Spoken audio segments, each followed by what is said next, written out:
Buku yang mereka cetak itu, Ibn Tumat. Jika tuan-tuan pernah dengar kuliah saya dulu-dulu, saya dah cerita tentang Ibn Tumat ni. Ibn Tumat ni punya ekstrim. Buku yang mereka cetak tu, Aqidah Al-Mursyidah tu, itu Ibn Tumat. Dia kata Muhammad bin Abdul Wahab pengganas lah apa. Pertama kita beritahu, kita dia perleh tak ada buku Muhammad Abdul Wahab sebagai sukatan. Saya sendiri jarang baca buku dia.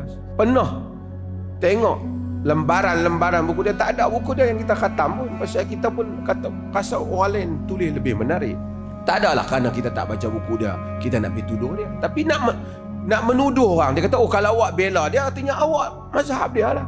Oh susah macam tu. Satu orang pukul orang bukan Islam, kita kata pasal awak pukul dia, dia tak salah. Oh hang kafir sekali dengan dia, awak kafir sekali dengan dia sebab awak bela. Sedangkan Nabi SAW cerita pada orang yang kallafa dhimmiyan, orang yang man zalama dhimmiyan atau kallafahu fawqa taqatihi atau akhadha syai'an min ghairi tibi nafsi fa ana hajjijuhu yaumal qiyamah. Siapa yang zalimkan orang bukan Islam, bebankan dia luar daripada keupayaan dia, ambil apa yang bukan hak daripada dia, aku pembelanya pada hari kiamat. Lagikan orang bukan Islam Nabi bela. Ini kan kamu tomah satu orang, bukan berarti kita setuju dengan jadi mazhab orang tu aliran, tapi awak tomah dia, orang bela. Kalau awak bela, awak habis. Muhammad bin Abdul Wahab yang dia kata tu, dibandingkan Ibn Tumat tu, Ibn Tumat tu mengaku menjadi Imam Mahdi. Dan Ibn Tumat berperang dengan kerajaan Al-Muwahhidin di Maghrib, kerajaan Ali bin Yusuf Tashfin, yang merupakan kerajaan yang saleh, yang baik, dan mengkafirkannya di atas dasar mereka bukan Asy'ariyah, Mujassimah. Dia mengkafirkannya. Ibn Tumat yang bawa. Ini cerita tahun 500 Hijrah. Ibn Taymiyah pun tak main lagi, lahir pun tak ada. Ibn Qayyim pun tak ada lagi. Tak ada kaitan dengan Ibn Taymiyah. Tambah Muhammad Abdul Wahab lagi 500 tahun baru lahir. Kemudian baru lahir. Tak ada kena-mengena. Dia telah serang. Dia mengaku Imam Mahdi. Dia mengkafirkan mereka, menghalalkan darah mereka. Mujassimah dia kata. Macam tuan-tuan duk dengar ni, dia tiru yang ni. Sebab tu mereka cetak buku dia. Bahkan tuan-tuan, dia lantik satu kawan baik Ibn Tumat, Ibn Tumat. Nama dia Abdullah Awan Syarisi. Dia ni, dia suruh kau ni buat bodoh-bodoh sikit, tapi kau ni pandai. Dia hafal banyak. Hafal hadis, hafal nama-nama orang.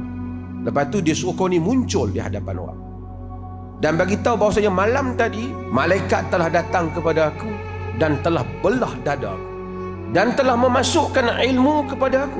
Dengan memasukkan ilmu ni aku jadi pandai, dan telah memberitahu bahawasanya Ibn Tumat adalah Mahdi. Dengan itu, dengan apa yang dia buat tu, orang uji dia. Tengok-tengok, dia dulu nampak bodoh, pandai, ingat hadis, ingat Quran, ingat apa. Orang kata betul lah, dia ni memang sebelum ni nampak bodoh jadi pandai. Memang malaikat belah dada. Kemudian Ibn Tumat bawa pergi satu telaga yang dia rancang. Korek telaga tu dalam, dia bubuh orang dia bawah tu. Dia kata di dalam ini ada malaikatullah, malaikat-malaikat Allah. Ya malaikatullah, wahai malaikat Allah, adakah benar apa yang Awan Syarisi, Abdullah Awan Syarisi kata? Dia kata benar apa yang Awan Syarisi, dan kau dalam Mahdi. Pengikut bertambah ta'assub.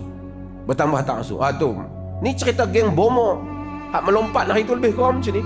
Tapi nanyanya geng-geng hak jawab dalam kolam tu, dalam telaga tu, dia kambus telaga tu, matilah pengikut dia nak tolong dia tu. Dia takut terbongkar rahsia dia.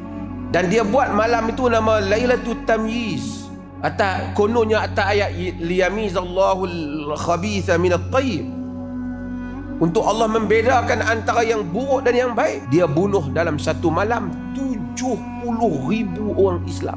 Tu Ibn Tumat bagi menegakkan akidah yang dikata akidah benar, kononnya akidah Asy'ariyah. Bagi menegakkan dia adalah Mahdi. Ibn Tumat ni lah buku dia yang mereka duk cetak sekarang ni, duk edarkan. Sebab tu tuan-tuan tengok sakan ni, seorang pengganas yang dilantik, yang diangkat menjadi tokoh akidah